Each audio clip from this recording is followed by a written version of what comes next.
तो चलिए सीधा इस मुद्दे पर आते हैं जिसने हाल ही में पूरे देश को हिलाकर रख दिया है। इमेजिन कीजिए, सालों की वो दिन रात की मेहनत और फिर अचानक सब कुछ एक झटके में शून्य। आज हम नीट यूजी 2026 विवाद की गहराई में जा रहे हैं और हम इसे सिर्फ अखबार की हेडलाइन से नहीं बल्कि एक स्टूडेंट के नजरिए से समझने की कोशिश करेंगे।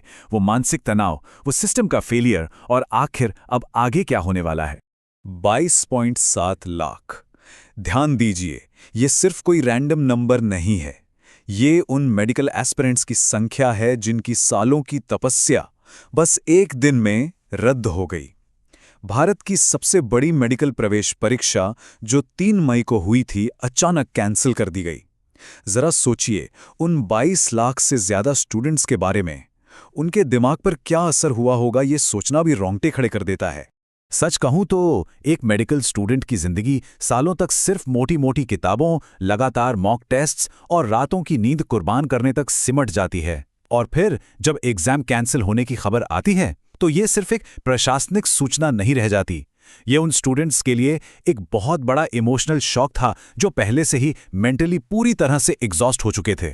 ऐसा लगा जैसे उनकी सारी मेहनत और उनके परिवारों के सैक्रिफाइस पर किसी ने अचानक पानी फेर दिया हो। भाग 1, पेपर लीक कैसे हुआ।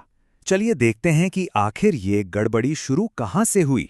अब एक स्टूडेंट के नजरिए से सोचिए, दिमाग में बार बार यही सवाल घूमता है कि भाई, एग्जाम सेंटर में जाने से पहले तो पेन और घड़ी तक बाहर रखवा ली जाती है, इतनी भयंकर सिक्योरिटी होती है, तो फिर इतनी कड़ी सुरक्षा वाली इस नेशनल लेवल परीक्षा का पेपर सोशल मीडिया पर कैसे पहुंच गया।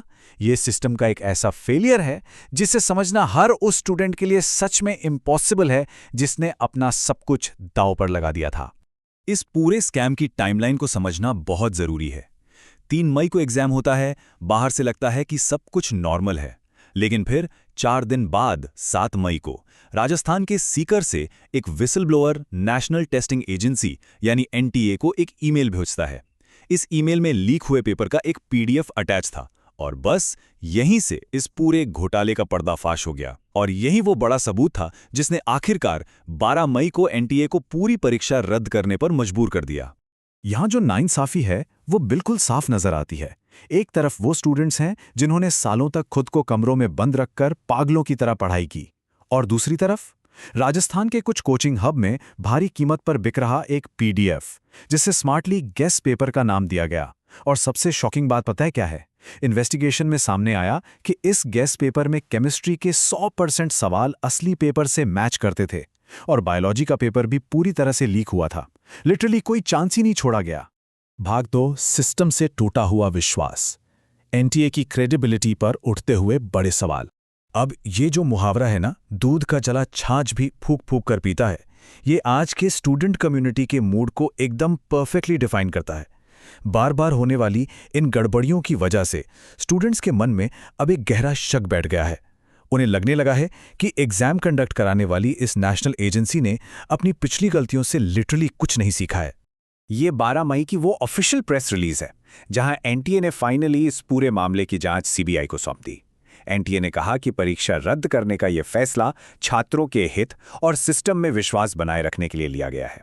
लेकिन ऑनेस्टली वो विश्वास तो पहले ही टूट चुका है, क्योंकि ऐसा पहली बार नहीं हुआ है। याद कीजिए, 2019 में तमिलनाडु में फर्जी परीक्षार्थियों का बड़ा स्कैम सामने आया था, और फिर 2022 में केरल में फ्रिस्किंग को लेकर भारी बवाल हुआ था। ये जो पुराना इतिहास है ना, यही अब स्टूडेंट्स को सबसे ज्यादा डरा रहा है। खैर, इस बीच क्रिमिनल इन्वेस्टिगेशन बहुत तेजी से आगे बढ़ी है, जिससे इस ऑर्गेनाइज्ड फ्रॉड के विशाल पैमाने का अंदाजा लगता है। पूरा मामला अब भारत की सबसे बड़ी जांच एजेंसी सीबीआई के हाथों में है।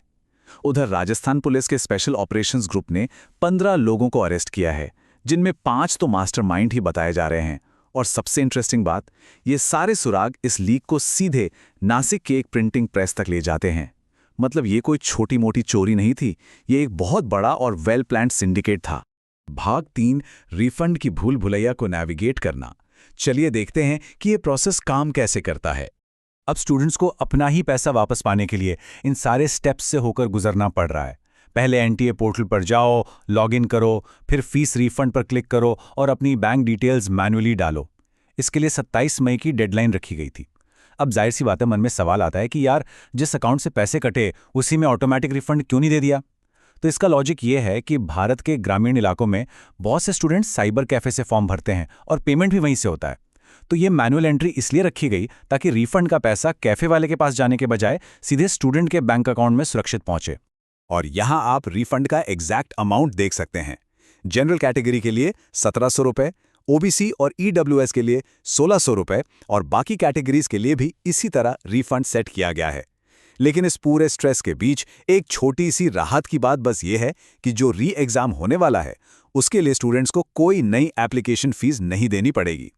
भाग 4, दोबारा परीक्षा की मानसिक थकान। अब स्टूडेंट्स के सामने अगले 2 महीनों का जो रास्ता है वो मेंटली बहुत थका देने वाला है। पहले 27 मई तक रिफंड के फॉर्म भरना, फिर मिड जून में नए एडमिट कार्ड्स का वेट करना, और फिर आता है 21 जून का वो बड़ा दिन, दोबारा एग्जाम देना, वो भी उसी भारी प्रेशर और स्ट्रेस के साथ। और फाइनली जुलाई 2026 में जाकर कहीं रिजल्ट डिक्लेयर होंगे। देखा जाए तो ये आने वाले कुछ महीने किसी अग्नि परीक्षा से कम नहीं है। 21 जून के इस री एग्जाम के लिए कुछ बहुत ही जरूरी रूल्स और स्ट्रैटेजीज समझ लेनी चाहिए। सिक्योरिटी को टाइट करने के लिए इस बार एनटीए ने सभी पेपर सेटर और ट्रांसलेटर्स को पूरी तरह से बदल दिया है। लेकिन हाँ, सिलेबस और ऑफलाइन यानी पेन पेपर वाला फॉर्मेट एकदम सेम रहेगा। एक बात का ध्यान रखना है कि पिछली बार की ओएमआर शीट और आंसर की अब पूरी तरह से इनवैलिड हो चुकी हैं। इसलिए एग्जाम सेंटर में नए एडमिट कार्ड ले जाना मस्ट है। फिलहाल के लिए सबसे बेस्ट अप्रोच यही है कि फोकस न बिगड़ने दें और अपनी एनसीईआरटी बुक्स का रिवीजन बस जारी रखें। भाग 5, क्या भविष्य डिजिटल है? आगे का क्या प्लान है? आइए समझते हैं। ये सब एक बहुत बड़े पॉलिसी चेंज की तरफ इशारा कर रहा है। एजुकेशन मिनिस्टर ने अनाउंस किया है कि 2027 के सेशन से नीट यूजी एग्जाम पूरी तरह से कंप्यूटर बेस्ड टेस्ट यानी सीबीटी मोड में शिफ्ट हो जाएगा। इसका सीधा सा मतलब ये है कि वो जो फिजिकल पेपर छापने और उन्हें ट्रकों में भर के देश भर में ट्रांसपोर्ट करने का रिस्की काम था, वो खत्म हो जाएगा। ये कदम इस एग्जाम को जेईई मेंस जैसी बाकी सिक्योर परीक्षाओं के लेवल पर ले आएगा, जो कि एक बहुत ही जरूरी अपडेट है। यहाँ सबसे क्रूशियल पॉइंट यह है कि एनटीए सिर्फ एग्जाम का मीडियम ही चेंज नहीं कर रहा, बल्कि अपनी पूरी इंटरनल स्ट्रक्चर का ऑडिट और रिपेयर भी कर रहा है। डेटा और सिस्टम की सिक्योरिटी के लिए प्राइवेट सेक्टर से एक चीफ टेक्नोलॉजी ऑफिसर यानी सीटीओ को हायर किया जा रहा है। इसके अलावा के राधाकृष्णन कमेटी की रिकमेंडेशंस पर काम चल रहा है ताकि स्टेट अथॉरिटीज के साथ मिलकर स्ट्रॉन्ग डिजिटल इंक्रिप्शन लाया जा सके और सारे पुराने एसओपीज को अपग्रेड किया जा सके। लेकिन अंत में हम वापस उसी बुनियादी सवाल पर आके खड़े हो जाते हैं। ये सारे टेक्निकल रिफॉर्म्स, एन्क्रिप्शन और कंप्यूटर बेस्ड टेस्ट शायद फ्यूचर में होने वाले पेपर लीक्स को रोक दें, पर क्या ये एडवांस टेक्नोलॉजी उन लाखों स्टूडेंट्स के टूटे हुए भरोसे को वापस जोड़ पाएगी जिन्होंने इस साल इतना मेंटल टॉर्चर झेला है? उन स्टूडेंट्स के खोए हुए कीमती समय और उनकी रातों की नींद की भरपाई आखिर कौन सा सिस्टम करेगा? ये एक ऐसा सवाल है जो इस पूरी घटना के बाद भविष्य के सारे नेशनल एग्जाम्स पर एक बहुत बड़ा प्रश्न चिन्ह लगा देता है। इस मुद्दे पर गहराई से विचार जरूर कीजिएगा।